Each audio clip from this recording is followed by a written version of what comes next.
Bismillah,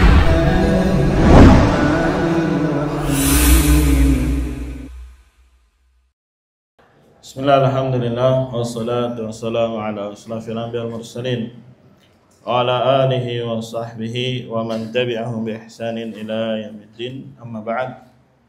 Ikhwani fillah rahimani rahimakumullah. Kita lanjutkan pembacaan kitab At-Tauhid yang ditulis oleh Syekh Muhammad ibn Abdul Wahhab rahimahullah ta'ala. Qala al-mu'allif rahimahullah, babu tafsirit tauhidi wa syahadati an la ilaha illallah. Ini termasuk bab yang kelima setelah muqaddimah. Beliau berkata bab tafsir tauhid dan tafsir dari persaksian la ilaha illallah. Bab ini hadir setelah bab yang lalu yang berjudul ad-du'a, mengajak atau berdakwah ila syahadati alla ilaha illallah. Jadi bab yang lalu kita ditegaskan di sana setelah mengetahui keutamaan at-tauhid, maka ada beban dakwah untuk dia. Nah, bab sekarang kita mengilmui apa yang akan kita dakwahkan, apa yang ingin kita sampaikan. Ini menunjukkan namanya dakwah itu perlu ilmu. Sebagaimana dalil yang lalu dalam surat Yusuf itu, ya qul hadhihi sabili ad'u ilallah ala basiratin, di atas apa? Ilmu. Nah, maka bab-bab dari 5 ini dan seterusnya kita akan diterangkan oleh mu'alif rahimahullah tentang apa itu tauhid dan makna la ilaha illallah. Sebenarnya jadi ada urutannya, ada berjenjang gitu, dari menjelaskan keutamaan tauhid, kemudian bertingkat-tingkat orang-orang yang berpegang dengan at-tauhid. Kemudian setelah dia ngerti untuk dirinya, ada beban untuk apa? Dakwah. Nah, ketika dia berdakwah, maka harus ngerti apa yang dimaksud dengan tauhid dan apa yang dimaksud dengan la ilaha illallah. Ikhwani fillah rahimani rahimakumullah, di sini dijelaskan bab tafsir tauhid. Tafsir itu artinya kasyf. Kasyf itu menjelaskan atau menyingkap atau menerangkan apa makna dari tauhid. Kemudian di ataf itu diikutkan syahadat la ilaha illallah. Terkesan dua hal ini memang sama, tapi pahami tauhid itu lebih umum. Kemudian diikutkan dengan yang lebih khusus, yaitu la ilaha illallah. Maka dari sini kita harus ngerti makna tauhid adalah dari kata wahada yuwahidu tauhidan. Artinya ja'lu syai' wahidan, menjadikan sesuatu itu tunggal. Tidak terbilang, tidak boleh berserikat, tidak boleh bersekutu bersamanya. Itu makna apa? At-tauhid. Ya, jadi ketika kita bahas, kita harus mentauhidkan Allah, maksudnya menjadikan Allah satu-satunya, yang esa, tidak ada sekutu bersamanya, tidak ada yang bergabung bersamanya, tidak ada yang berserikat bersamanya, tidak ada yang membantunya, tidak ada yang menyerupainya. Itu makna tauhid secara bahasa. Adapun secara syar'i atau syar'an, maknanya adalah ifradullah bima yakhtassu bih, mengesahkan Allah, menunggalkan Allah terhadap perkara yang merupakan kekhususan bagi Allah. Apa saja kekhususan Allah? 3. Dalam uluhiyahnya, dalam rububiyahnya, dan dalam apa? Al-asma wa sifat. Nah, jadi ketika dia mau mengajak orang untuk mentauhidkan Allah, maka dia harus tahu objeknya di mana saja. Ajak manusia untuk mengesahkan Allah dalam hal uluhiyah, dalam hal rububiyah, dalam hal apa? Al-asma wa sifat. Nah, berarti kan babnya banyak itu. Ya, rinciannya, detailnya, turunannya itu banyak. Kalau orang belajar sorof, ada yang namanya tasrif istilahi, ke samping. Madi, mudhari, masdar, isim fa'il, isim maf'ul. Terus fa'ala yaf'alu fa'lan fa'ilun dan seterusnya. Itu kan ke sampingnya. Nggak taunya setelah dikaji lagi turunannya lebih apa? Lebih banyak. Lugawinya fa'ala, fa'ala, fa'alu dan seterusnya. Sama. Ini dalam mentauhidkan Allah objeknya 3. Mentauhidkan Allah dalam uluhiyah, dalam rububiyah, dan dalam apa? Asma wa sifat. Ya. Ternyata kita pelajari lagi turunannya dalam asma wa sifat saja banyak. Asmanya saja 99. Sudah berapa yang kita hafal, sudah berapa yang kita pahami. Ya, pelajari nama-nama Allah Subhanahu wa taala. Mengesahkan Allah dalam nama dan sifat. Apalagi sifatnya lebih banyak lagi. Kemudian dalam masalah uluhiyah ini, ya apa saja jenis-jenis ibadah, ya dan juga pembatal-pembatalnya. Jadi tidak bisa dianggap sepele pelajaran apa? At-tauhid. Kalau fikih ibadah, mafhum? Ya paling berpusatnya sholat, kemudian puasa, zakat dan apa? Haji. Ya, yang wajib, yang sangat urgent buat kita pahami untuk hari ini, ya sholat. Mafhum, dia pelajari seluk-beluk tentang sholat. Puasa ketika dituntut bulan Ramadan, maka biasanya sebelum bulan Ramadan mulai sudah murojah apa? Puasa. Paling kapan sahur, ya kapan berbuka, sholat taraweh. Zakat, ya kalau punya duit saja. Ya sebelum dia punya duit nggak wajib dia untuk mempelajarinya. Ya mustahab saja hukumnya buat dia. Tapi ketika dia punya harta, punya uang, maka wajib dia belajar apa? Zakat. Ya, apa zakat mal, apa zakat peternakan, ya zakat perdagangan dan seterusnya. Bisa dipahami? Kemudian kalau dia mau haji atau mau umroh, tunggu apa dulu? Kemampuan, harta dan apa? Tenaga dan seterusnya. Baru ada manasik apa? Haji. Tapi ini semua tidak akan bisa sah kalau tidak ada nilai-nilai apanya? Tauhidnya. Maka dia menjadi pelajaran yang paling penting, paling urgent sebelum dia memulai ibadah-ibadah yang lain. Sisanya sebagai adab disebut oleh para ulama. Makanya terkadang ditaruhnya di bab belakang tentang adab, tentang muamalah dan seterusnya. Kemudian yang kedua, di sini kata mu'alif rahimahullah wa syahadati alla ilaha illallah. Dan dia harus ngerti persaksian la ilaha illallah. Berarti sudah mengkerucut.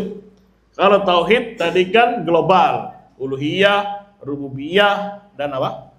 Asma wa sifat. Kemudian kita ambil yang uluhiyahnya, yaitu kalimat tauhid la ilaha illallah. Jadi pengikutsertaan antara syahadat dengan tauhid itu antara yang umum ditarik kemudian diambil yang khusus. Bisa dipahami ya? Misalkan tegakkanlah salat, dirikanlah salat, kemudian diikutkan dan salat wusta. Dipahami ya? Berarti menunjukkan salat wusta ini memiliki kedudukan yang besar di sisi Allah Subhanahu wa taala. Walaupun terjadi silang pendapat apa yang dimaksud dengan salat wusta. Ada yang bilang salat A, salat B, Allah alam yang rajih dia salat asar. Ya, dia apa? Salat asar. Sedang ya. Misalkan semua siswa ya hadir, mafhum, dan Z dia taruh di depan misalkan. Berarti Z ini memiliki apa? Kedudukan dan keutamaan. Ya, semuanya harus hadir dan Z juga. Kenapa Z juga harus hadir? Karena mungkin dia yang akan menjadi pemimpinnya atau ketuanya atau mas'ulnya. Sedang ya. Jadi maksudnya belajar tauhid dan dikerucutkan yang terbesarnya adalah tauhid uluhiyah. Bukan sekedar rububiyah. Ya, bukan fokusnya di asma wa sifat. Itu penting semua. Tapi kalau rusak juga uluhiyahnya, percuma yang lainnya. Syahadati alla ilaha illallah. Dan juga tafsir syahadah. La ilaha illallah. Syahadah itu persaksian.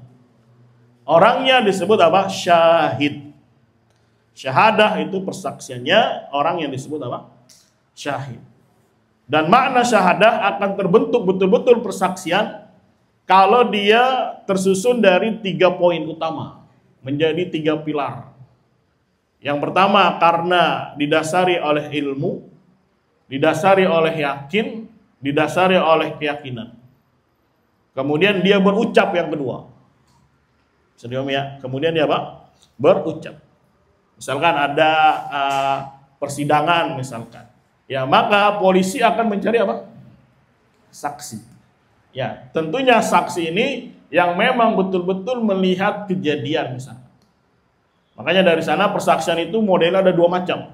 Persaksian yang memang dia melihat langsung, atau persaksian yang modelnya ahli ilmu atau pakar. Walaupun dia tidak nonton langsung, tidak lihat langsung kejadian, tapi dia pakarnya. Maka dia bisa dijadikan saksi. Tapi saksi apa namanya? Ahli. Tapi kalau ada saksi yang memang melihat kronologisnya secara langsung, dia juga saksi. Tapi namanya saksi musyahadah, saksi yang memang dia melihat langsung. Tapi ada saksi yang bentuknya apa? Ilmu. Ya, misalkan kejadian apa, dia padahal nggak lihat peristiwanya, tapi dia dipanggil di persidangan karena dia memang saksi apa? Saksi ahli. Biasanya gitu kan? Ya, dunia apa namanya? Persidangan. Jadi ya. Mafhum. Jadi yang pertama harus tersusun dari ilmu, yakin. Kemudian yang kedua dia harus berbicara, dipanggil sama polisi, dicari mana saksinya. Dia, kamu betul saksinya? Iya, saya betul menyaksikan secara langsung. Ya sudah, panggil polisi. Kemudian dia ngomong sama polisi. Ya, setelah ngomong sama polisi, nanti diarahkan di persidangan, dia harus mengumumkan.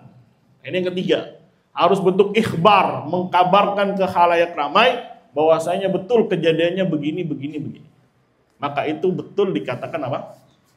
Persaksian. Jadi ketika dia bersaksi la ilaha illallah, karena memang harus didasari dengan ilmu, didasari dengan yakin, didasari dengan i'tiqad. Kemudian dia berucap. Setelah berucap, dia kabarkan ke khalayak ramai konsekuensi dari persaksian dia. Bahwasanya dia tidak akan menyembah kecuali hanya kepada Allah Subhanahu wa taala. Jadi apa ya maksudnya ya? Ya, jadi ketika orang sudah bersaksi, maka itu karena landasannya ilmu. Saya bersaksi barang ini bagus. Kenapa? Ya karena mereka atau dia yang bersaksi punya ilmunya. Dan dia ngalami sendiri. Sehingga dia yakin barang ini adalah barang apa? Bagus misalnya. Benda ini, elektronik ini, laptop ini adalah laptop yang top, yang bagus. Kemudian dia ngomong. Ya, dan dia tunjukkan khalayak ramai dia pakai itu juga. Maka ini disebut dengan apa? Asyhadah, persaksian. Apalagi yang menyaksikannya, yang bersaksi adalah Allah Subhanahu wa taala. Yang bersaksi adalah malaikat, yang bersaksi adalah ahlul ilmi, bahwasanya betul-betul Allah Tuhan yang esa, yang layak disembah, yang hak untuk disembah. Kemudian juga Allah Subhanahu wa taala kabarkan. Dan Allah Subhanahu wa taala tuntut makhluknya, manusianya, hambanya untuk menyembah Allah Subhanahu wa taala. Makanya sekali lagi la ilaha illallah itu, persaksian la ilaha illallah itu selalu terikat dengan konsep iman. Gak bisa lepas. Gak bisa apa? Tidak bisa lepas. Harus ada keyakinan, harus ada ucapan, dan harus ada yang namanya apa? Perbuatan. Kurang lebih itu makna apa? Asyhadah. Jadi syahadah itu akan terkumpul, dianggap sah kalau terpenuhi berapa rukun? 3. Harus berdasarkan keyakinan, ilmu. Ya nggak boleh kita cari orang saksi yang dia nggak ngelihat, dia tidak punya ilmu, main tarik aja. Ya, yang penting gue dapat berita. Gitu. Ya misalkan ada kejadian kecelakaan, wartawan biasanya datang. Siapa nih yang mau jadi saksi nih? Panggil aja lah orang, nggak apa-apa. Nggak taunya, nggak tahu saya pak, saya malah lagi jalan. Ya tiba-tiba apa? Tabrakan. Yang penting dapat berita. Padahal nggak begitu konsepnya. Cari orang yang betul-betul melihat, yang betul-betul menyaksikan peristiwanya.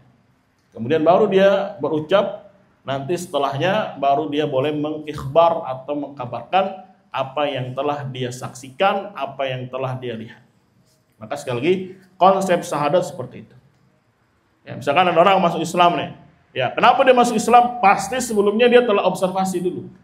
Dia cari dulu, dia analisa dulu. Oh ternyata yang hak agama adalah Islam. Betul-betul yakin.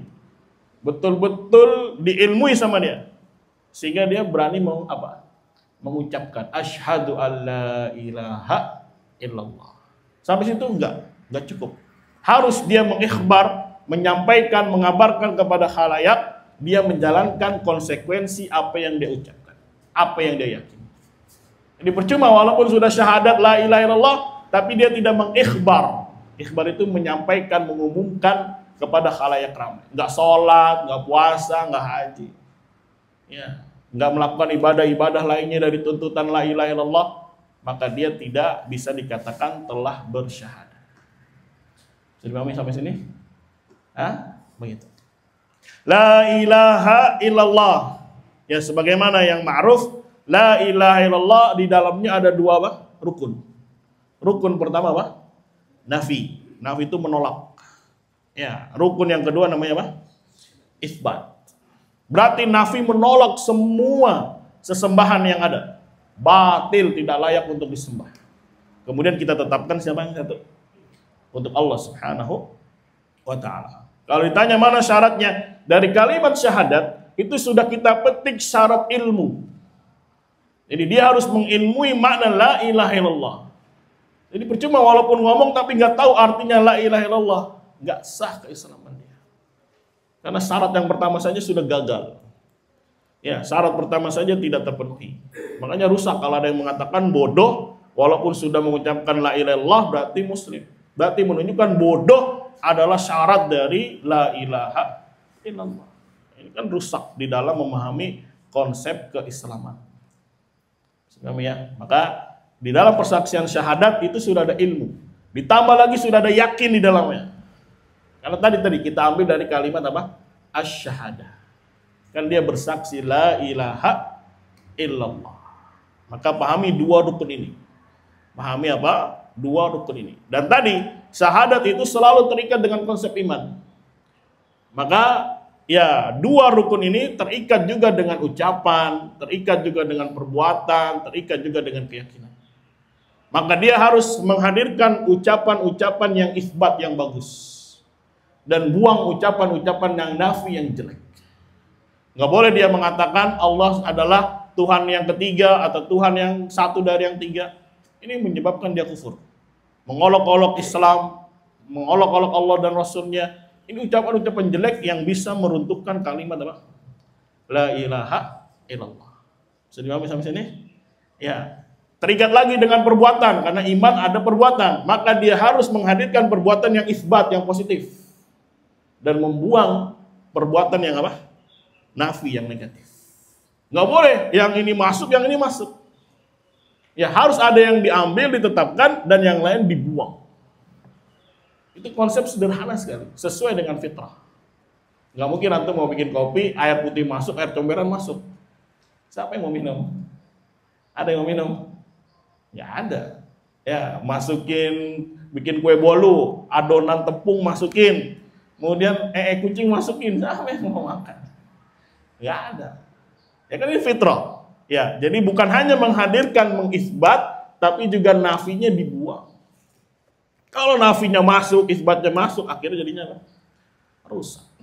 Akhirnya dia menyekutukan Allah, ibadah kepada Allah, iya, menyekutukan Allah juga, iya. Rusak nanti. Hanya saja memang konsepnya ini kan maknawi. Beda kalau tadi bikin kue, ada bendanya langsung, dan dimakan jijik rasanya.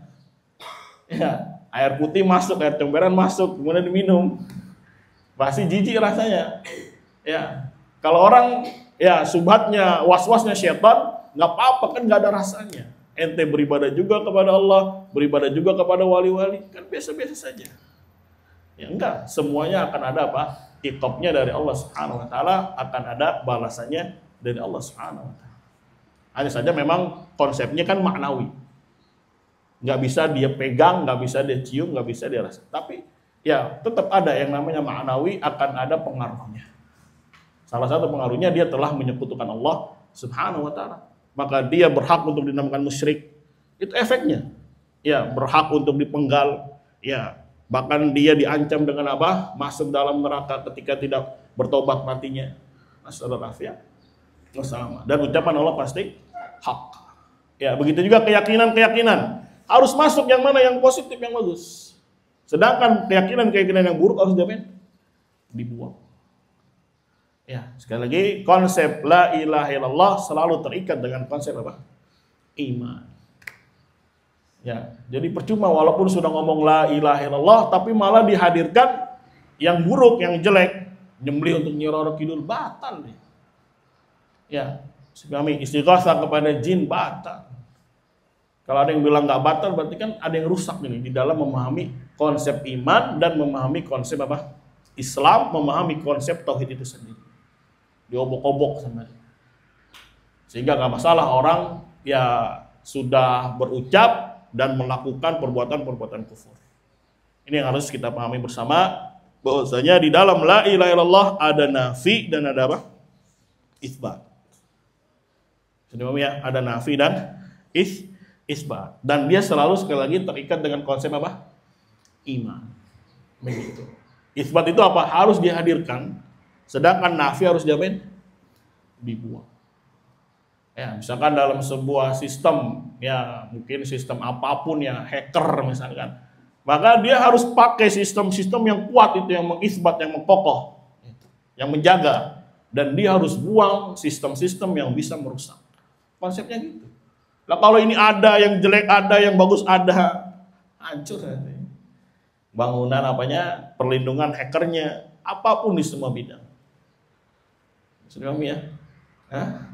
Misalkan diganti nih, apa namanya, pondasi pakai besi iya, terus wah besinya kurang nih, kasih kayu aja lah, nambahin kayu, misalkan.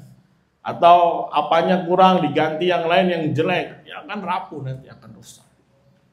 Ini yang harus dipahami dalam konsep la ilaha illallah, konsep tauhid dan konsep apa iman, semuanya saling apa?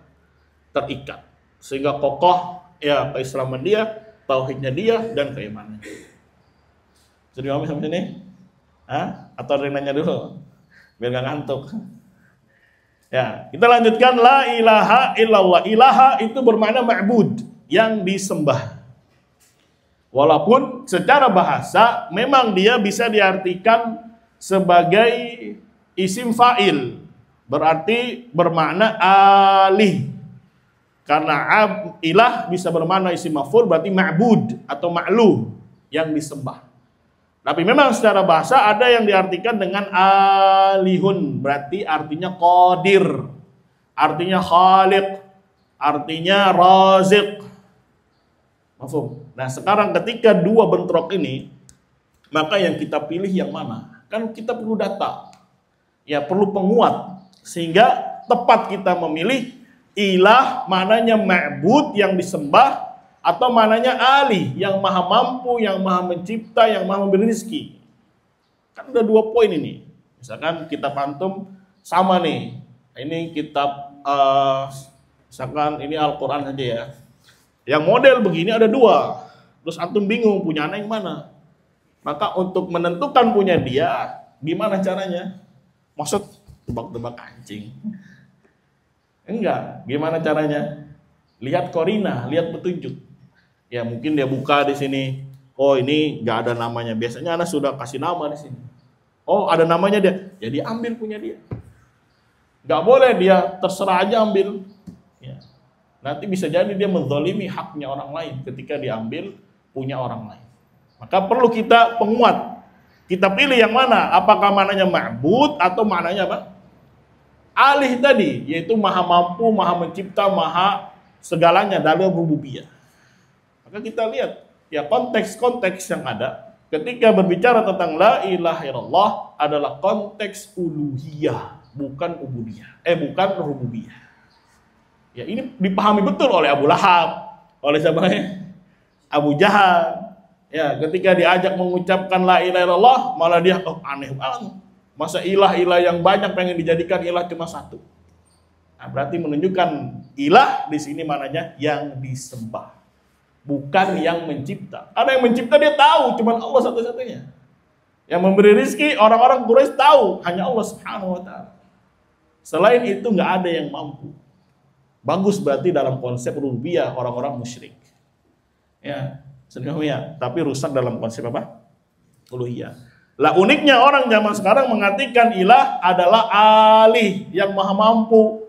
Ya biasanya mak-mak tuh di musola la khaliqa illallah, la raziqa illallah. Ini rusak di dalam memahami apa? Konsep namanya apa? La ilaha illallah. Akhirnya selama dia meyakini Allah satu-satunya ilah, satu-satunya yang mencipta, selesai muslim dia.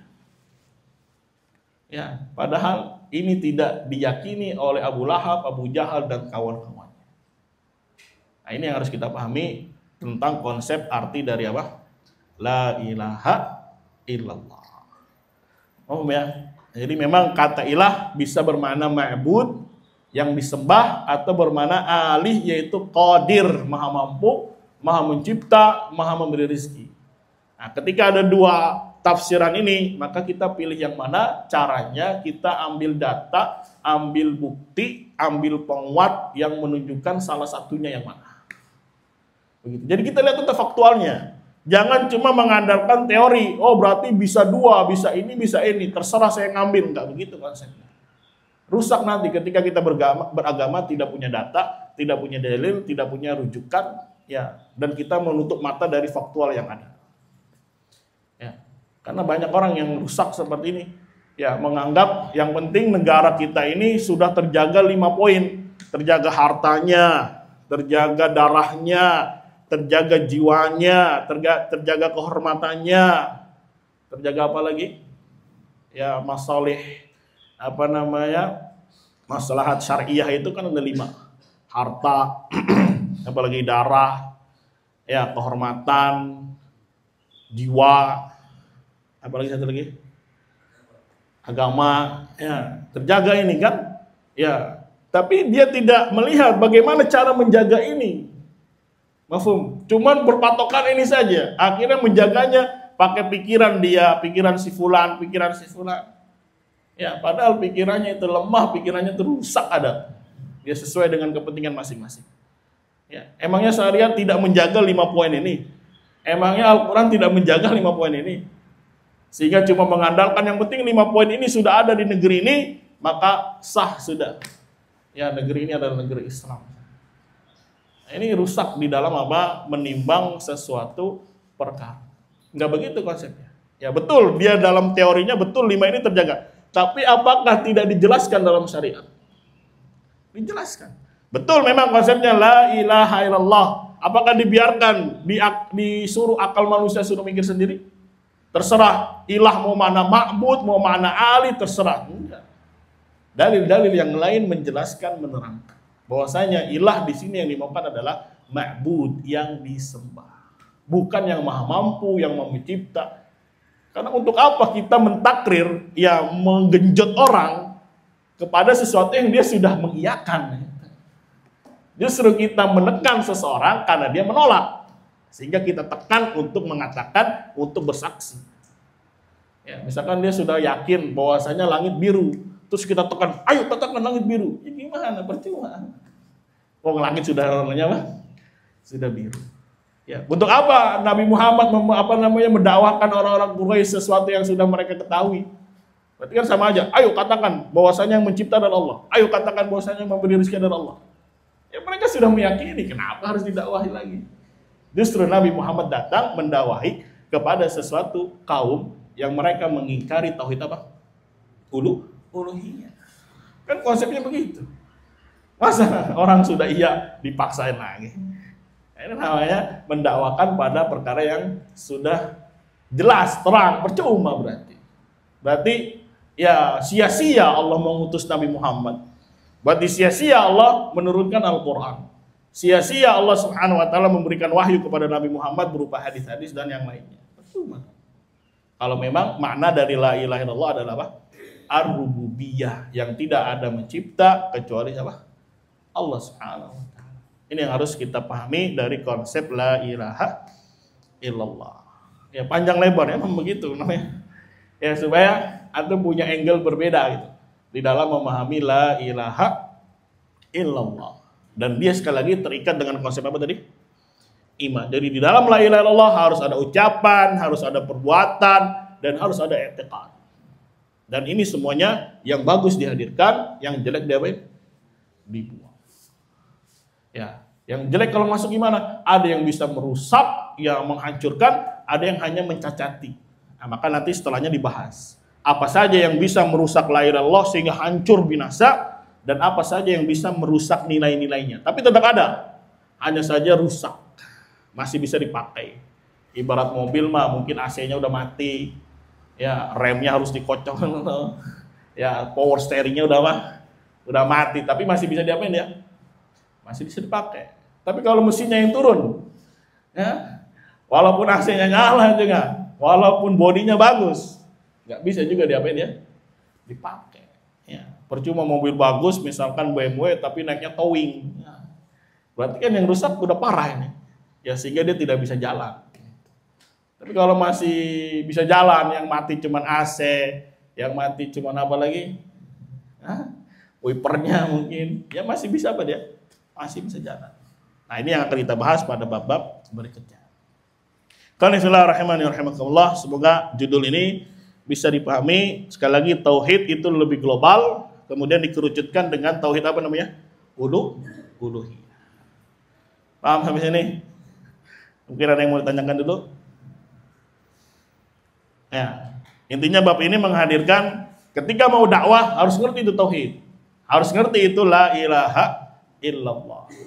Karena kalau orang nggak ngerti apa yang mau dia dakwahkan, ya apa yang mau dia ajak kepada sesuatu ketika dia tidak memahami ya sesuatu. Makanya dia harus mengilmui dan memahami. Sekali lagi sebagaimana pada ayat yang lalu, qul hadhihi sabili ad'u ilallah ala basirah. Harus betul-betul di atas ilmu. Wa qaulillahi ta'ala, dan firman Allah Subhanahu wa ta'ala, ulaikal ladzina yad'una yabtaghuna ila rabbihimul wasilah ayyuhum aqrabu wa yarjuna rahmatahu wa yakhafuna 'adzabah inna 'adzaba rabbika kana mahdhura. Surat Al-Isra ayat 57. Mereka orang-orang yang beribadah mencari kepada Rabb-nya wasilah. Siapakah di antara mereka yang paling dekat? Dan mereka mengharap rahmatnya Allah dan takut akan azabnya Allah. Sesungguhnya azab Rabbmu itu layak untuk ditakuti. Ya, dia khawatir menimpa diri dia. Ayat ini turun, ya salah satu tafsirnya, dahulu orang-orang atau manusia minta perlindungan, mohon doa kepada jin. Ya, ternyata jinnya ini masuk apa? Masuk Islam. Kemudian turunlah ayat ini. Ulaikal ladzina yad'una, mereka orang yang lagi ibadah, itu sekarang jinnya lagi ibadah itu. Kalau dulu kan jinnya kafir, ya dimintai sama manusia, Om Jin ya. Kalau dulu lagi kecil ada film namanya apa? Jin dan Jun. Dikit-dikit panggil apa? Om Jin. Ya, nah, terus saingan, kalau itu laki-laki ada jin perempuan. Ya, muncullah Jini Jini. Ya, ini generasi belakangan mah nggak ngerti ya nih. Ya. Karena generasi 90-an tahu ada film apa yang namanya Jini Jini, ada Om Jin, Jin dan Jun. Ya, dikit-dikit ada musibah, ada masalah panggil Om Jin. Ya, ada masalah panggil si siapa? Jini. Ya. Nggak mau kalah. Ya, emang yang jin cuman orang doang, tuyul juga bisa. Akhirnya turunlah sinetron namanya apa? Tuyul dan Mbak Ayul. Ya, tuyulnya katanya sudah dapat hidayah katanya. Ya, dirusak dari kecil. Ya, film-film minta bantuan kepada siapa? Kepada jin. Nah, sekarang jinnya ya ketika mendengar ayat-ayat Allah masuk apa? Islam. Manusianya masih minta kepada jin yang sudah masuk apa? Islam. Ditegur oleh Allah, turun ayat ulaikal ladzina yad'una, orang-orang yang sedang ibadah, maksudnya jin ini sedang ibadah. Ya, yabtaghuna ila rabbihimul wasilah, mencari kepada Rabb-nya wasilah. Ya, wasilah ini bisa diartikan ya perantara, yaitu dengan melakukan ketaatan. Jadi mereka sendiri sekarang sedang mengerjakan ketaatan untuk siapa? Rabb-nya. Ya. Atau makna yang kedua, wasilah bermakna hajah, kebutuhan. Jadi tafsirnya mereka ya mencari atau menyerahkan kebutuhannya kepada Rabb-nya, atau mencari hajatnya supaya ditunaikan, mintanya ila rabbihim, kepada Rabb-nya. Makanya ila dimajukan. Ini menunjukkan hanya minta kepada Allah dalam memenuhi hajatnya. Ini juga tafsir tauhid. Bahwasanya yang namanya ibadah itu hanya untuk siapa? Untuk Allah Subhanahu wa taala. Ini korelasi ayat dengan judul.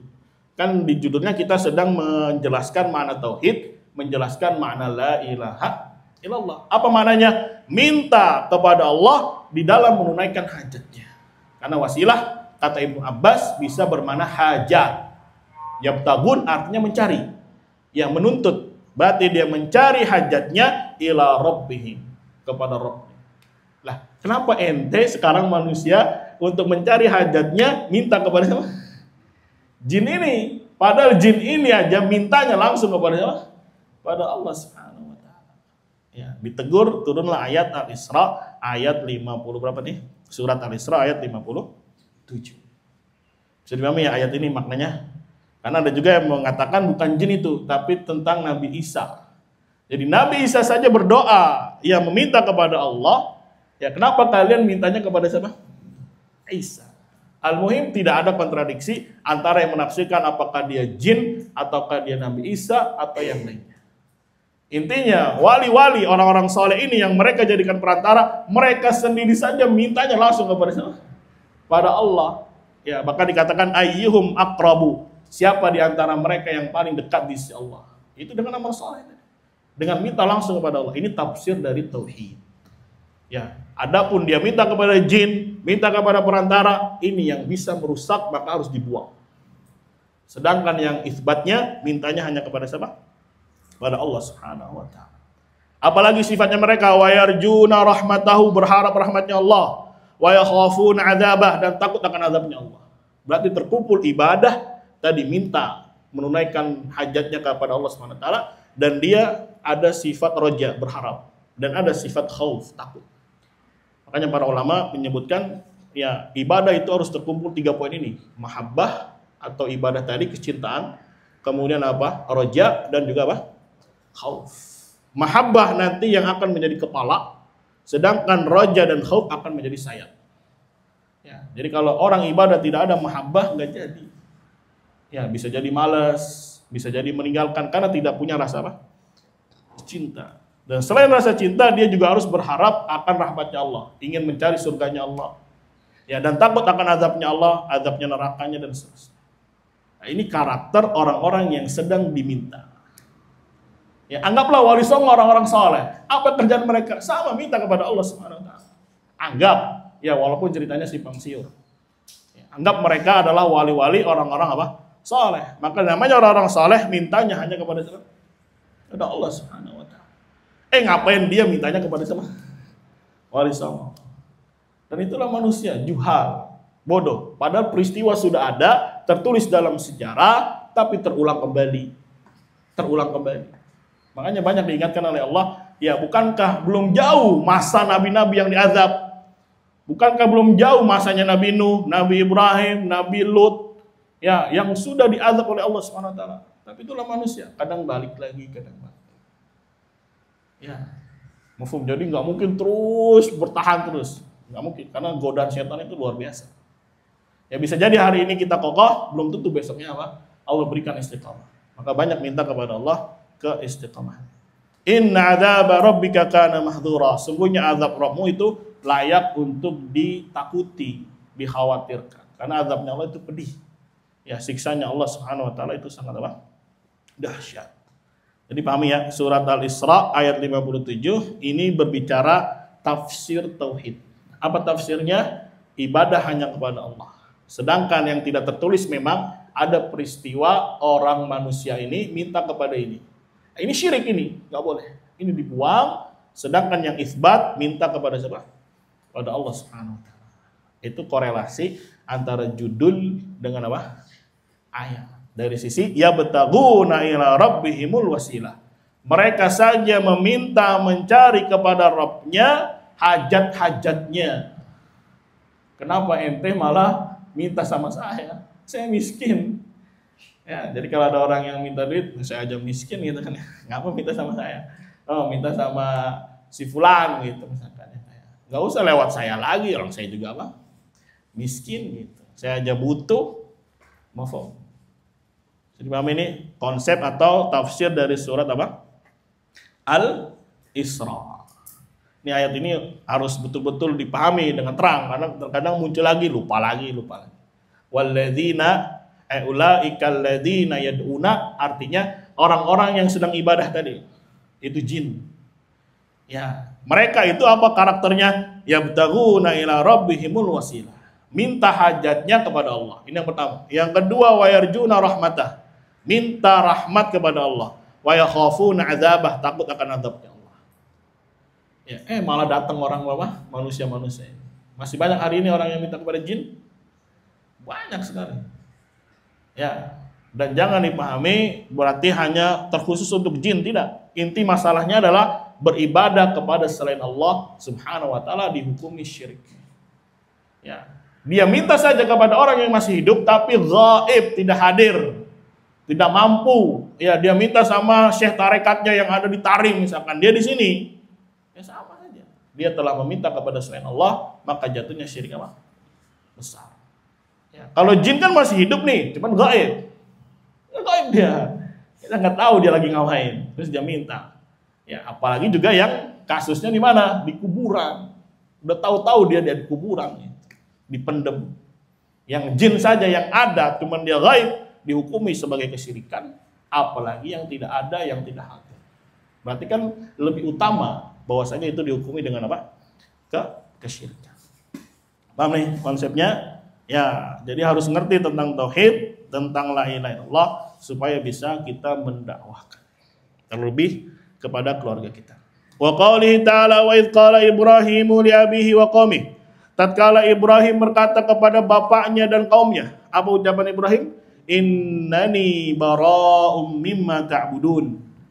Sesungguhnya aku berlepas diri dari apa yang kalian sembah. Illa alladzi fatarani fa innahu sayahdin. Kecuali kepada zat yang telah menciptakan aku, karena sesungguhnya dialah yang akan memberikan aku petunjuk. Wa ja'alaha kalimatan baqiyatan, dan Allah jadikan itu kalimat tauhid sebagai kalimat yang kekal fi aqibihi, pada keturunan Nabi Ibrahim, la'allahum yarji'un. Pasti mereka akan kembali ketika mereka mungkin sudah jauh kemudian belajar tauhid, ya pasti Allah akan berikan dia hidayah dan kembali kepada Allah. Sahihnya di sini innani bara'um mimma ta'budun, itu makna la ilaha. Illalladzi fatarani, itu makna illallah. Senyum ya. Ya kan tadi la ilaha illallah ini simpelnya. Kemudian dalam angle berbeda Allah jelaskan tafsirnya adalah innani bara'um mimma ta'budun. Aku berlepas diri dari apa yang kalian sembah. Berarti itu mana apa? La ilaha, berarti nafi. Illalladzi fatarani, kecuali kepada zat yang telah menciptakan aku. Aku tidak akan berlepas diri, aku akan beribadah hanya kepadanya. Berarti mana apa? Illallah. Paham ya? Jadi la ilaha illallah tafsirnya yang pertama, innani bara'um mimma ta'budun. Saya berlepas diri dari apa yang kalian sembah. Lihat ada kata bara'. Bara' itu tafsirnya adalah kufur. Mengkufuri apa yang kalian sembah. Ya, cara ibadah kalian kepada selain Allah itu wajib dikufuri. Wajib dimusuhi. Itu makna kufur atau makna bara'ah. Itu kufur, kemudian adawah, bermakna juga al-bughd, membenci, ya, menolak, itu makna bara'. Ya, ini menunjukkan berarti yang namanya berlepas diri itu bagian dari la ilaha illallah, itu bagian dari rukun. Kalau dia tidak melakukan ini, maka tidak sah keislaman dia. Berarti apa? Tidak ada rukun nafi pada diri dia. Besar paha ini. Bukan jangan dianggap remeh.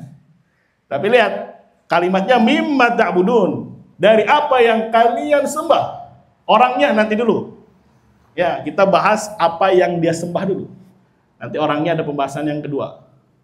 Jadi yang menjadi rukun inti asal, ya, dari sebuah kalimat la ilaha illallah harus ada bara'ah. Apa itu bara'ah? Mengkufuri, ya, membenci, memusuhi. Kepada apa? Kepada sesembahan atau ma'budin yang disembah selain Allah. Jadi kalau ada wali, ya, atau ada jin misalkan disembah selain Allah, maka kita harus kufuri. Ya, dan juga peribadahan dia kepada selain Allah kita kufuri. Dan kufur itu tempatnya di mana? Di hati. Minimal ada pengkufuran, ya ada bara'ah di dalam hati kita. Dan yakin pahami itu adalah rukun. Kalau ini tidak ada, bahaya terhadap Islam dia. Berarti dia belum menghadirkan satu rukun nafi. Jadi jangan dianggap remeh nih. Kalau tidak ada bentuk pengkufuran, ya tidak ada bentuk bara', ya akan berakibat apa? Kepada keislamannya dia. Anda bacakan kalamnya Syekh Saleh Al-Syekh hafizahullah taala di sini. Ya. Al-bara'atu hiyal kufru, kata beliau. Bara'ah maknanya adalah kufur, itu mengkufuri. Wal baghdha, memusuhi. Wal mu'adatu, memerangi, bisa. Baghdha, membenci, bisa. Wa tabarra'a min ibadati ghairillah. Dia harus berlepas diri dari peribadatan kepada selain Allah. Fahadhil bara'ah la budda minha. Dan bentuk bara'ah ini wajib hukumnya. Harus ada. Wala yasihu islamu ahadin hatta taquma hadhil bara'atu fi qalbihi. Tidak sah keislaman salah seorang sampai tegak bara'ah ini di dalam hatinya. Kenapa? Karena ini rukun. Rukun kalau nggak ada bangunan.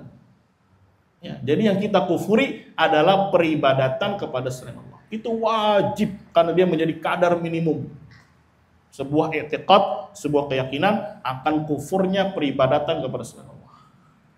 Kalau dia mengiyakan, ya menganggap sah, nggak apa-apa beribadah kepada selain Allah, ini bahaya. Ya, dipertanyakan atau bahaya terhadap apanya? Islamnya dia. Dia menganggap nggak apa-apa sih orang nyembah Isa, nggak apa-apa sih orang nyembah ini dan itu. Kan kita negaranya ya menghormati, toleransi dan tanpa ada bentuk pengkufuran. Berarti dia belum menghadirkan nilai rukun nafi. Ya tidak sah keislaman dia. Nah, sekarang kita kan berbicara teorinya seperti ini. Ya, mafhum. Adapun untuk penghukuman kepada orangnya kan memang perlu ada kasusnya gitu, yang ada di depan mata kita atau yang ada sampai berita kepada kita. Tapi kalau itu nggak ada ya sudah kita bermain dengan ya teori ini. Bahwasanya ketika tidak ada rukun satu saja hilang maka tidak sah keislaman dia. Ingat ya. Mafhum. Baca lagi nih. Ya, li'annahu illam takum fi qalbih fala yakunu muwahhida. Dikarenakan jika tidak ada ini di dalam hatinya, tidak ada bentuk bara'ah di dalam hatinya, maka dia tidak bisa dikatakan muwahhid, orang yang bertauhid. Wal bara'ah ya ayyakuna mubghidan li ibadati ghairillah. Makna bara'ah dia harus membenci peribadatan kepada selain Allah. Kafiran bi ibadati ghairillah. Dia harus mengkafiri apa yang disembah selain Allah. Mu'adiyan li ibadati ghairillah, memusuhi peribadatan kepada selain Allah. Kama qala fi hadhil ayah innani bara'um mimma ta'budun. Ya, sebagaimana Allah katakan innani, sesungguhnya aku bara'um mimma ta'budun. Jadi jangan dipahami la ilaha illallah selesai tidak ada ilah, tapi harus ada mana bara'ah. Ya, karena satu Al-Qur'an, satu ayat dengan ayat yang lain saling klop, saling menjelaskan satu dengan yang lainnya. Jadi mana la ilaha illallah? Selain ada nafi di situ, bentuknya bagaimana, aplikasinya itu apa? Itu bara'ah. Ya kan teorinya la ilaha. Nanti aplikasinya gimana? Sebagaimana yang dilakukan Ibrahim. Karena Ibrahim ini adalah suri tauladan yang wajib dicontoh. Apa maksudnya aplikasinya? Innani bara'un mimma ta'budun. Ya, ingat, ketika ada peribadahan, maka ada orangnya, yaitu abid. Bagaimana sikap kita kepada si abid? Apakah kita juga harus melakukan bara'ah? Ya, maka kita juga harus melakukan bara'ah kepada abidnya. Tapi kan abid nanti modelnya banyak. Ada yang bisa langsung dikafirkan, ya ada yang memang harus ditegakkan hujah dulu. Dalam perkara-perkara yang sifatnya khafiyah. Makanya yang menjadi kadar wajibnya adalah mengkufuri peribadatan kepada selain Allah. Adapun abidnya, ya dia menjadi keharusan. Ya, tinggal dilihat apa yang dilakukan dari pembatalnya. Ketika syirik akbar, maka juga kita harus berlepas diri kepada dia. Bisa dipahami ya? Tapi kalau syiriknya besar juga, tapi dia khafiyah, maka tidak boleh langsung dikafirkan sampai tegak hujjah. Makanya para ulama mengatakan yang menjadi inti permasalahan dari nafinya itu adalah mengkufuri peribadatan kepada selain Allah. Adapun orangnya, itu termasuk lawazim. Lawazim itu keharusan. Ya, keharusan itu bukan berarti harus ya tunggu dulu tidak. Karena apa? Ada yang bisa langsung dikafirkan, ada yang nanti dilihat dulu kasusnya. Karena mungkin dia khofiyah atau samar atau dia jelimet, tapi setelah tegak hujjah maka boleh dikafirkan dia. Makanya sekali lagi makna Islam adalah al-bara'atu minasyirki wa ahli. Ya, jadi yang mana yang jadi nilai minimum bara'ah minasyirki, kesyirikannya. Adapun kepada ahlinya nanti tinggal dilihat kasus per kasus. Bukan berarti harus nanti dulu enggak. Karena kafir itu, kekufuran itu banyak modelnya. Ada yang langsung dikafirkan, ada yang langsung memang apa? Dinilai dulu, dicek dulu, diperiksa dulu. Jadi apa? Maka bahasanya mimma ta'budun, dari apa yang kalian sembah, bukan min abidin, enggak. Tapi kalimatnya apa? Mimma ta'budun, dan ini menjadi kadar minimum yang harus ada. Kalau enggak jadi Islam. Misalkan gini aja, antara inti dengan keharusan. Jadi pahami ya? Mafhum? Misalkan intinya itu orang menikah misalkan. Apa sih intinya dari menikah itu? Hah? Akadnya saja kan? Akad selesai, ada mempelai laki, ada mempelai apa? Perempuan. Ada wali, ada saksi. Itu yang inti-intinya saja. Lawazimnya itu keharusan-keharusan. Keharusan ini ada yang memang harus dihadirkan, ada yang memang nanti saja dululah. Yang penting dia sudah ada asasnya. Apa kira-kira keharusan yang memang harus ada gitu? Dari pernikahan. Wali memang inti dia. Ya, tapi kalau memang nggak ada walinya nanti bisa digantikan keharusan. Ya, misalkan pasang tenda, ya atau undang walimah. Ini termasuk lawazim supaya tidak terjadi fitnah. Ya, tidak dia ternyata dia sudah dibilang kumpul kebo dan seterusnya. Ya, maka harus ada kelaziman. Ini harus ini. Kalau nggak ada nanti bisa payah, bisa rusak, bisa fitnah dan seterusnya. Misalkan lagi makan bakso. Apa sih inti makan bakso itu? Ada baksonya, ada mie-nya. Apa lagi? Ada kuahnya. Kelazimannya, lawazimnya harus ada mangkok. Kalau nggak ada mangkok gimana tuh makan bakso? Jadi ya, berarti kan kelaziman yang harus itu, yang harus ada memang. Ya, mau nggak mau harus. Masa tuh beli bakso, beli bakso bang. Ya udah, nggak pakai mangkok ya, tangannya gini aja nih. Ya melepuh tangannya nanti. Atau nggak pakai tangan, kan yang penting makan. Inti makan bakso adalah makan di mulut. Ya udah mangap. Nggak begitu konsepnya. Ya, bikin kopi, ada air, ada gula misalkan. Ya, kelazimannya apa yang harus ada? Gelasnya. Ya, atau misalkan yang pelengkapnya tapi tidak lazim, seperti alatnya itu yang ditekan-tekan, itu juga keharusan, tapi kan tidak harus langsung dihadirkan dia. Ya bisa ada, bisa enggak. Sebelum ya, yang penting kan ditubruk selesai. Yang penting kan ada kelaziman yang harus, apa dia? Wadahnya ini mangkok. Ya, makanya kalimatnya mimma ta'budun, dari apa yang kalian sembah, ini wajib atau sesuatu yang inti yang harus kita boikot. Kalau ini tidak diboikot, kalau ini tidak dibaroah, maka bahaya untuk Islamnya. Tapi orangnya nanti tinggal dilihat apakah dia memang langsung bisa dikafirkan atau perlu ditegakkan hujah karena masailnya masail yang khafiyah. Bisa dipahami sampai sini deh. Ya, makanya para ulama menegaskan ya, baro'ah kepada ibadah selain Allah itu menjadi asal tauhid. Sedangkan untuk baro'ah kepada orangnya disebut lawazim. Lawazim itu keharusan. Dan keharusan itu nilainya ada yang memang harus dihadirkan, nggak bisa lepas. Karena dia kufurnya kufur yang betul-betul kufur yang sharih, yang jelas. Ada yang bisa dikafirkan tapi nanti tunggu dulu. Ya, tegakkan hujah dulu karena dia perkara-perkara yang sifatnya khafiyah. Sampai sini bisa dipahami? Ya. Mafhum. Jadi kalau ada sistem-sistem kekufuran wajib kita boikot. Wajib kita baro'ah. Wajib kita kufuri minimal dalam hati. Ya, kalau nggak dikufuri bahaya buat Islam kita. Nasallallahu wasallam. Karena itu perkaranya hati. Kita nggak bisa ya sampai kecuali dia mengumumkan. Misalkan demokrasi halal. Ya, demokrasi ini apa namanya sistem yang bagus. Berarti dia tidak ada pengkufuran terhadap sistem demokrasi. Bahaya buat keislaman dia. Nasallallahu wasallam. Ya.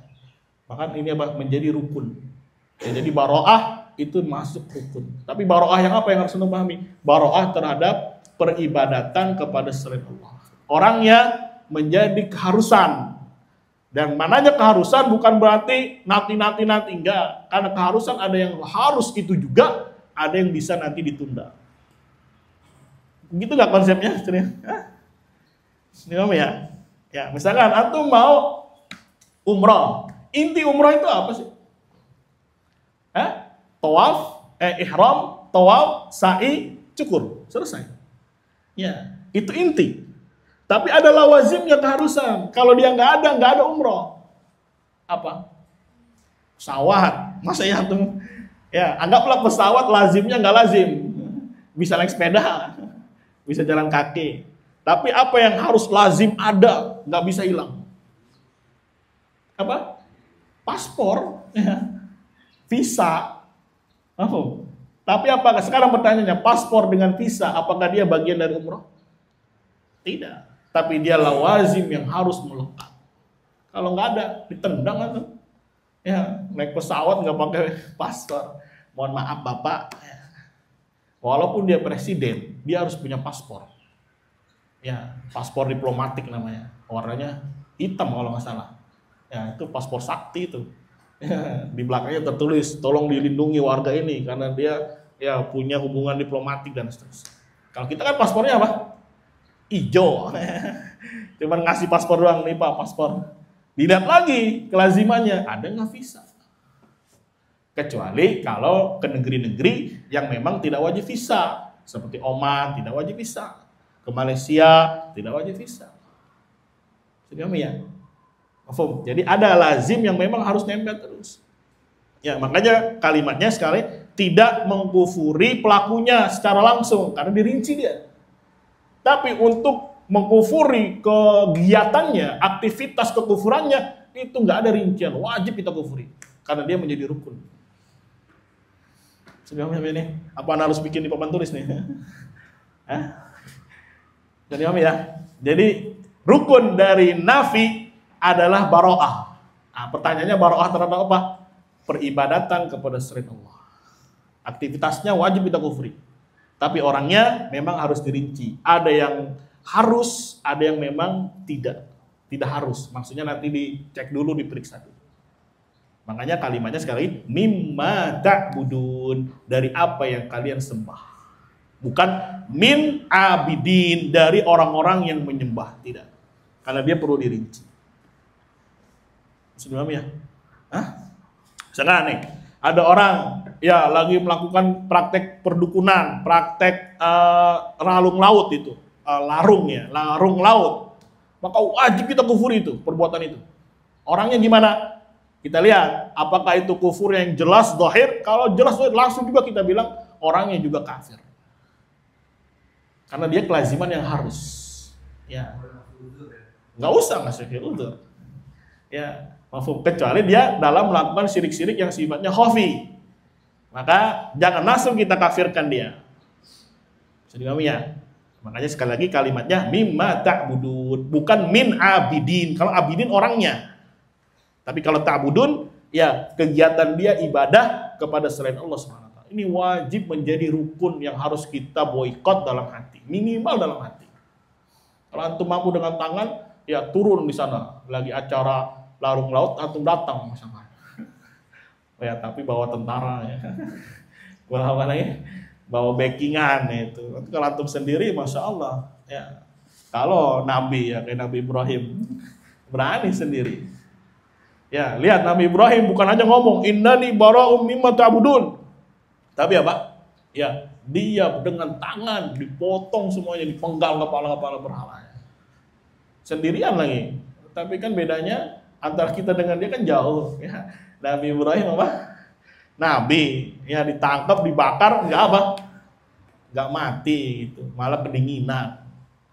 Ya, kalau hero gitu berani. Padahal Ibrahim di usia 16 tahun loh. Ya, kamu berapa usianya? 3 tahun lagi ya. Ya, hancurin itu semuanya. Ya, peribadatan kepada selain Allah. Ya, ditangkap terus gimana? Ya. Ya, dibakar ternyata bukan malah kepanasan, bukan malah melepuh, tapi apa? Kedinginan. Apa ayatnya? Qulna ya naru kuni bardan wa salaman ala Ibrahim. Wahai api, kata Allah, jadilah kamu dingin dan memberi keselamatan kepada Ibrahim. Mufhum? Ya. Adapun selain para anbiya, itu namanya bukan mukjizat, namanya karomah. Ya, sebagaimana peristiwa Imam Ahmad. Imam Ahmad itu mau dibunuh. Ya, karena dia menyebarkan akidah Ahlus Sunnah, sedangkan yang menyebar Mu'tazilah. Ya, ketika ingin dibunuh, dia doa. Ya, ingin dipertemukan dengan khalifah ketika itu, ya Allah, matikanlah si khalifah tersebut. Mati benar. Dikabulkan doanya siapa? Imam Ahmad. Ini namanya karomah. Ya, begitu juga dipecut, dicambuk, udah umur 80 tahun atau 70 tahun tapi masih hidup. Ini juga karomah. Ya, sampai kulit bajunya ini, bahan bajunya ini nempel di mana? Kulit. Ada yang siap ini. Ya, memang perlu yang namanya apa? Bentuk aksi gitu. Tapi memang lihat kondisi, lihat masalah. Kalau memang mau mampu, ya sudah semampunya. Minimal dengan hati jangan sampai lepas. Minimal dengan apa? Dengan hati jangan sampai lepas. Ya, mungkin kali nanti ada singa-singa tauhid yang berani bilang demokrasi itu batil. Wah, Masya Allah. Ya, tidak boleh mengimani demokrasi, tidak boleh membenarkan. Ada yang siap? Ada yang digerebek sama Ansor. Ada yang berani juga. Ya, ziarah-ziarah kubur wali-wali itu batil, sesat, kafir. Wah, diumumkan di khalayak ramai. Siap? Berani ya? Berani Hiro? Gak berani. Ntar rumahnya dibakar sama Ansor nanti. Ya, makanya jangan sampai lepas di mana? Di hati. Ya, karena ini menjadi kadar minimum. Sampai sini bisa dipahami, ikhwan? Ya, jadi makanya kata Syekh Muhammad bin Abdul Wahhab, Islam itu adalah al-istislamu lillahi bit tauhid wal inqiyadu lahu bit ta'ah wal bara'atu minasyirki wa ahli. Harus berlepas diri dari kesyirikan. Itu peribadatan itu, kesyirikan itu wajib kita kufuri. Ya, minimal di dalam apa? Hati. Adapun kepada orang-orangnya, ya, itu bukan asalnya. Dia kelaziman. Kelaziman itu keharusan. Dan keharusan itu ada yang sifatnya memang harus ada, wajib, nggak bisa lepas. Dan ada yang keharusan itu bisa ditunda dulu. Karena memang dia ya perlu ditelaah dulu dan dikaji dulu. Kayak tadi mau contohnya umroh. Ya, inti dari umroh cuman itu, ihram, ya, tawaf, sa'i, cukur.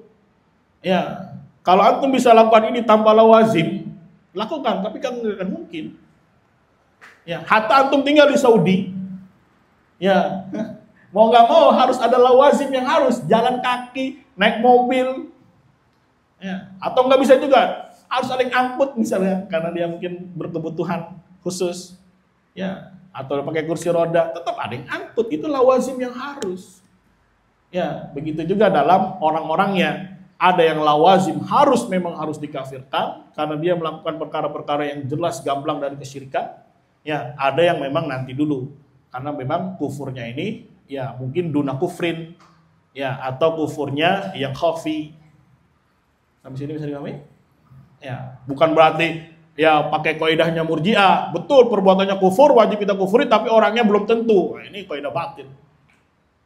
Ya. Maka kita katakan lawazim ada yang harus memang, ya, dan ada yang memang harus diapain? Ditahan dulu. Ya, tidak harus. Paham sampai sini? Paham atau tidak? Ya, misalkan orang mau nikah memang saya terima nikahnya blak-blak, ya itu selesai. Tapi sebelum itu pasti ada kelaziman. Minimal ada ta'aruf lah. Maksud tiba-tiba datang sini. Ya. Sa'id ibn Musayyab aja ya ketika mau menikahkan anaknya dengan Abu Wada'ah, ya kamu kemana nggak hadir kata dia di majelis saya 2 hari. Mohon maaf kata dia, Syekh, ya saya 2 hari ini takziah istri saya meninggal kata dia. Oh gitu, sekarang gimana? Bujang ya Syekh. Ya malam gini gimana? Ya bujang. Gimana kalau saya nikahkan dengan anak saya? Ya Abu Wada'ah secara naluri spontan bilang, anak yang mana? Yang itu ya. Oh anak yang mau dilamar oleh pemimpin, oleh penguasa, oleh Amir. Yang Masya Allah begini-begini. Kan itu sudah taruh sebetulnya.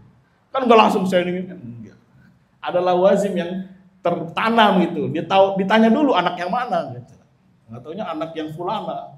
Waduh, berbunga-bunga dia. Langsung aja saya terima.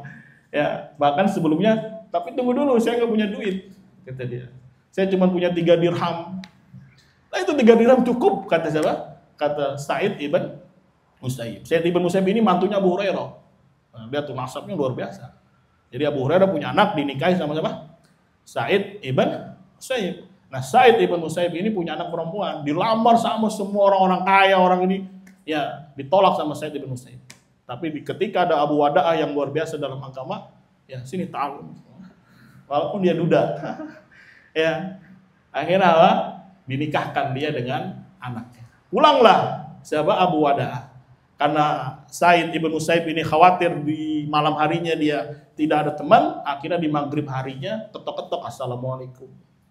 Ya, kata si Abu Wada'ah, man? Ya, Sa'id, kata dia. Waduh, bingung dia, Sa'id mana ini? Ya, kayaknya nggak ada Sa'id lagi nih kecuali Sa'id ibn Musayyib. Kenapa dia ragu? Karena Sa'id ibn Musayyib itu disebutkan 40 tahun tidak pernah lepas dari takbiratul ihram.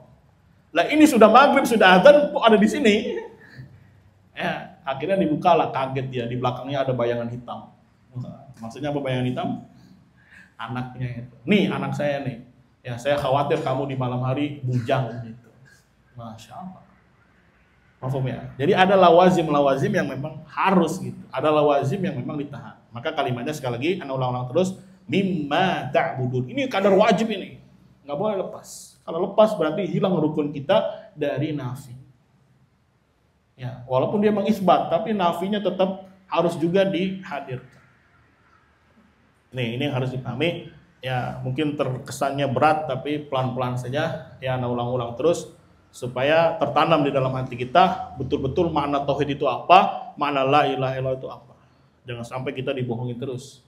Ya ngaji gitu-gitu aja selesai. Ya, ngaji itu harus ada aplikasinya. Minimal ya betul-betul ada pengaplikasian dalam bentuk i'tiqad. Walaupun dia belum mampu untuk menyuarakan, belum mampu untuk bertindak, tapi jangan sampai lepas dari sisi apa? I'tiqad. Ya, ini udah nggak ada aksi, nggak ada ucapan, etikotnya juga nggak ada, rusak. Ya, terima ya. Dan ini juga menariknya, kelaziman ini yang harus, memang harus ada. Tapi kalau ada orang bilang nggak wajib, ya ada orang misalkan mau umroh, terus nggak ada paspor, nggak ada visa, nggak apa-apa, umroh aja.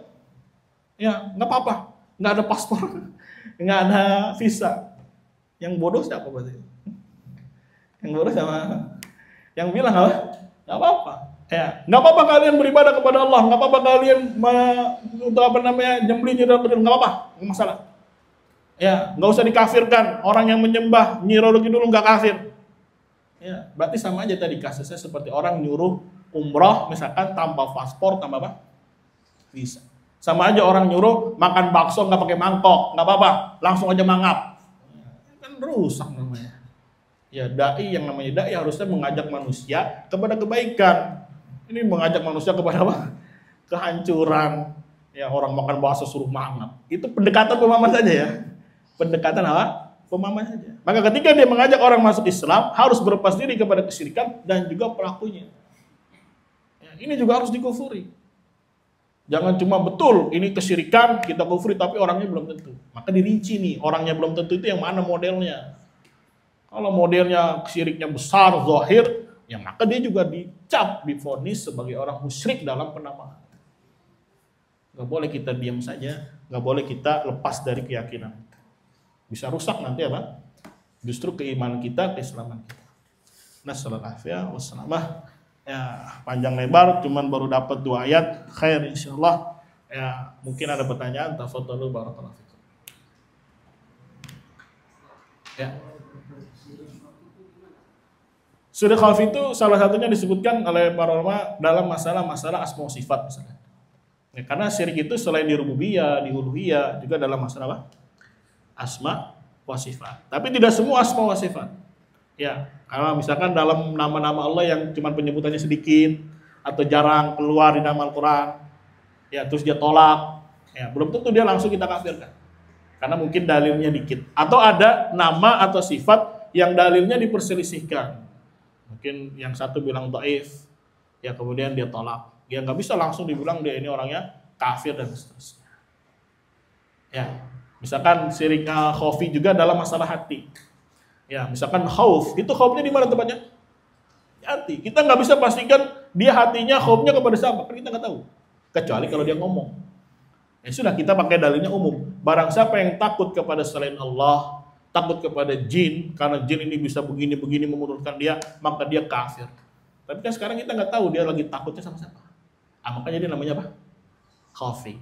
Ya, dia sedang berharap tawakal kepada selain Allah. Ya makanya kita pakai dalilnya, pakai kaidahnya yang umum. Barang siapa yang bertawakal kepada selain Allah, kafir.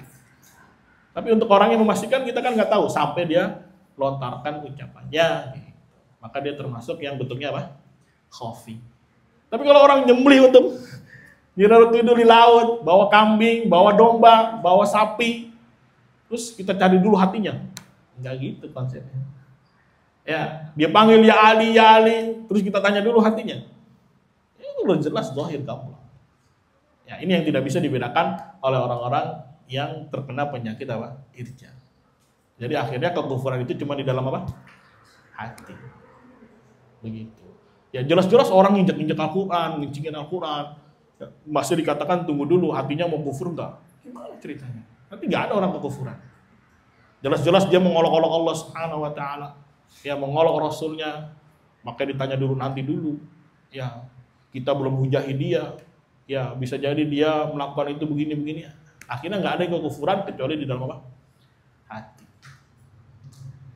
Senang ya? Kalau kayak kemarin ada kasus anak kecil itu nyoret-nyoret bendera merah putih, ditulisnya Palestina di putihnya, langsung ditangkap sama polisi. Bersalah dia. Ya, ini telah mencoreng simbol apa? Simbol negara. Padahal masih SD. Ya, SD umur berapa? Anggap dia kelas 6, baru kelas 4 atau kelas 5. Paling usia 10 tahun, 11 tahun. Udah ditangkap. Ya, tidak ada dispensasi katanya. Karena ini simbol apa? Simbol negara. Ya, orang pakai baju PKI aja, misalkan tulisnya di sini PKI, diapain sama orang di jalan? Kemplang malah ya bisa, nggak ada ampun. Ya, oh, tapi kalau ada orang pakai selain PKI, tapi pemikirannya sebetulnya PKI juga, ya, kira-kira langsung dikemplang nggak? Ya, karena mungkin samar buat dia. Tapi kalau namanya jelas gitu, sebetulnya ya 11-12 antara PKI dengan demokrasi 11-12. Ya, cuma memang framing betul-betul kuat gitu. Maksudnya PKI ini begini, padahal sama saja. Mau PKI, mau sekuler, mau komunis, ya mau apa namanya demokrasi sama. Ya, nasional ya. Wassalam. Ya, ini sepertinya harus dikufuri. Ya, demokrasi dan seterusnya nggak boleh kita diam saja. Ya, adapun orang-orangnya nanti dirinci kan. Nanti didudukkan masanya. Tapi tidak boleh lepas dari pengkufuran kesyirikan tersebut. Sudah sampai sini? Nah, ini baru ngaji tauhid namanya. Kalau kemarin ngaji apa? Ngaji jiping. Ada lagi pertanyaan? Ya. Disampaikan penjaga terhadap 5 itu yaitu penjaga terhadap agama, keturunan, harta, jiwa, dan akal. Ya.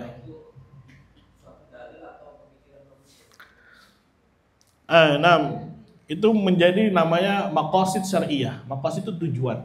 Jadi tujuan syariat ini, agama ini ada, itu untuk menjaga 5 ini.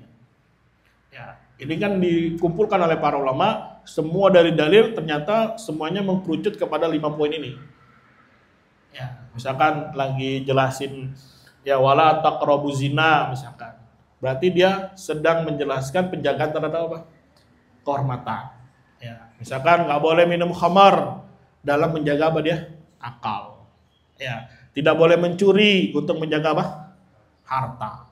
Ya, dan seterusnya. Dalil-dalil yang banyak mengkerucut pada 5 apa? 5 poin. Mafhum.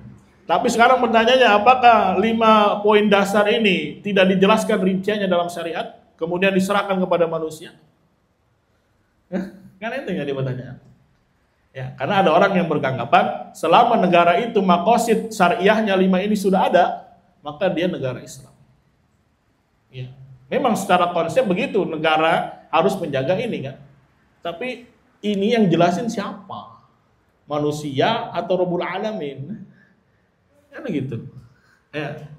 Sekarang bagaimana kita bisa tahu menjaga kehormatan, menjaga harta? Ya, kalau cuma bikinan-bikinan manusia akhirnya rusak semuanya. Ya, misalkan orang yang melakukan pelecehan, pencabulan kepada anak di bawah umur. Ya, kan itu kan dijaga juga dalam dinil Islam. Ya. Bagaimana Islam itu menjaga supaya tidak terulang lagi? Ditetapkan hukuman ini. Tapi ketika yang buat manusia, akhirnya apa yang terjadi? Apakah berhenti atau terulang lagi? Apa makin besar? Makin besar. Korupsi aja misalkan, ya korupsi saja. Ya menjaga apa korupsi ini? Harta kan? Ya apakah Islam tidak menjaga harta? Menjaga. Tapi ketika dibuat undang-undangnya oleh manusia, yang terjadi apa? Korupsinya berhenti atau semakin merajalela? Ya, paham ya? Pembunuhan, menjaga jiwa, dijaga nggak sama syariat? Dijaga. Ya, dengan cara apa? Dibunuh dia kalau dia bunuh orang. Ya, sekarang ada orang bunuh sampai dimutilasi sampai 65 bagian misalkan. Ya, sampai dimasukin di laci rumahnya, dibuang di sana. Ini kan udah apa ya? Mukanya manusia tapi hatinya setan sudah hatinya iblis sudah. Nasallallahu ya. Wassalam, udah tinggal kumpul kebo, ya, kemudian cekcok, akhirnya diapain? Dimutilasi sampai 60 lebih. Ya, seharusnya diapain orang kayak gini? Iya, udah langsung dieksekusi kan? Ya, oleh pemerintah. Tapi karena begini, akhirnya banyak lagi orang kasus pembunuhan. Karena tidak takut akhirnya. Ya, dicabut barokah oleh Allah Subhanahu wa taala. Ya.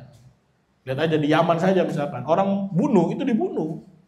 Ya, walaupun di sana bebas senjata. Tapi nggak ada yang berani langsung dorong. Karena dia tahu konsekuensinya. Kalau dia bunuh satu orang saja, mati juga dia. Ya. Bahkan apa? Kriminal di sana, ya itu mungkin di bawah 10%, bahkan 5%. Padahal apa? Negara miskin. Apa lagi? Hah? Ya, nggak ada pabrik di sana, Pak. Di Yaman itu mana ada pabrik? Ya, paling orang asing datang bikin pabrik itu pun satu, pabrik ban cuma satu. Ada Gajah Tunggal di sana ada. Paling satu-satunya dia itu. Ya, Indomie ngambil dari Saudi. Baju nggak ada pabrik baju. Ya ngambil dari Cina. Padahal negara miskin. Mobil mana ada di sana pabrik mobil. Ya, dia beli dari Amerika, dia beli dari Eropa. Di sana dibenerin sama dia. Ya, padahal negara-negara miskin. Ya begitu kondisinya. Tapi dari sisi keamanan luar biasa. Ya antum berhenti mobil aja begini berhenti dia.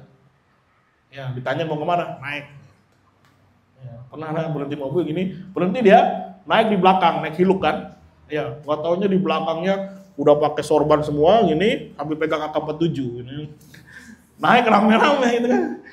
Mau ngeliat mata dia takut gitu. Jadi saling lirik. Ya. Ini pada megang udah kayak mau jihad aja dah. Matanya digini. Sorban semuanya pada pegang apa? AK-47. Tapi biasa aja kita ngobrol ketawa-tawa. Ya, coba kayak di Texas misalnya di Amerika tuh pegang senjata, dikit-dikit dor-dor, anak sekolah bawa senjata ditembak, dulu kasus di mana lagi tuh di Swiss atau di mana tuh yang masjid yang dia nembakin orang online tahun 2000 berapa itu 19 atau berapa itu ya, halo guys ya saya mau online dulu nih, iya waktunya masuk masjid Jumatan tembakin, nah setelah ya masalah ya. Berarti untuk maksud yang tadi itu 5 karena menjaga terhadap agama berarti menjaga terhadap agama tauhid. Iya, agama terhadap nilai-nilai tauhid, ya nilai-nilai akidah yang menjadi identitas Islam itu tuh dijaga. Ya, sekarang pintar teori saja gitu, tapi prakteknya akhirnya bikin-bikin sendiri. Ya dengan pemahaman sendiri. Akhirnya Allah cabut keberkahan. Allah cabut apa? Keberkahan. Boleh seorang hakim misalkan langsung menjatuhkan hukuman vonis mati bagi koruptor. Ya, untuk membendung ya terjadinya koruptor-koruptor yang akan datang. Ya, sekarang koruptor berapa? Makanya orang enak jadi koruptor. Misalkan 1 T, nggak apa-apa lah, paling gue penjara 1 tahun. Yang penting sudah dapat berapa? 1 T. Ya, gimana kabar tuh yang korupsinya sampai 271 T atau berapa? Hah? Yang di penjara berapa tahun? 6 tahun. Ya, belum dipotong ini, potong itu. Ya. Akhirnya orang mau nggak mau apa? Korupsi kan itu. Apalagi sistem demokrasi 5 tahunan. Nah, kalau nggak nguruk sebanyak-banyak nggak? Rugi saya. Modal udah gede, masa sudah masuk di dalam saya nggak ngambilin ini. Ya. Akhirnya begitu lah. Masalah ya. Jadi kalau orang mau cerdas, mau pikir murni gitu ya, luar biasa kerusakannya. Apa sebabnya gitu? Padahal Nabi sudah mengingatkan ya, taraktum fikum amrain, aku tinggalkan kepada kalian 2 perkara, Al-Qur'an dan apa? Hadis. Kalau kalian mau selamat, kalian mau berhasil terhindar dari kebobrokan. Ini kalau kita bicara teorinya seperti ini. Dan untuk realisasinya memang untuk skala besar enggak segampang membalikan apa? Tangan. Karena Indonesia dari Sabang sampai mana? Sampai Merauke. Siapa yang sanggup? Ya, kecuali ya sesuai dengan kesanggupannya aja udah pakai suara taklim begini aja, ya semoga Allah beri keberkahan. Pelan-pelan Allah hadirkan apa? Keberkahan. Terus diedukasi manusia, diedukasi umat. Ya, yang terima alhamdulillah, yang enggak terima ya sudah. Ya, karena kita hanya ditugasi untuk menyampaikan. Lasta alaihim bimusaitir. Engkau tidak bisa mengendalikan hati mereka. Nah sekarang kalau dakwah saja nggak ada, gitu, gimana? Yang angkat suara nggak ada, ya apa yang akan terjadi kan? Masalah ya, masalah. Cukup atau ada lagi?